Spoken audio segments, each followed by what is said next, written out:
Praise the lord. ఈరోజు వాగ్దానం Hebrew పత్రిక 10వ అధ్యాయం 23వ వచనం. వాగ్దానం చేసినవాడు నమ్మదగినవాడు. నూతన సంవత్సరంలో ప్రతి ఒక్కరూ వాగ్దానం తీసుకుని ఉంటారు.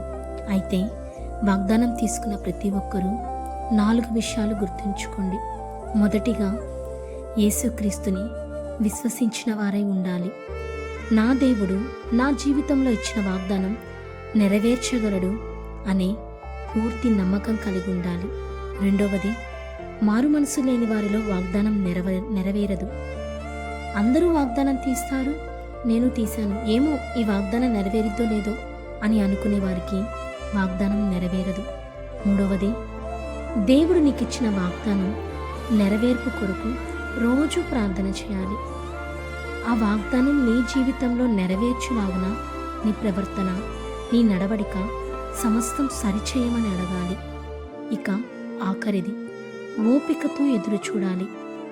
వాగ్దానం నీ జీవితంలో నెరవేర్చు సమయం ఒకటి ఉంది. ఆ సమయం వరకు నువ్వు ఓపికతో ఎదురు చూడాలి. ఆఖరి నిమిషంలో అయినా అద్భుతం చేయగలడు నా దేవుడు.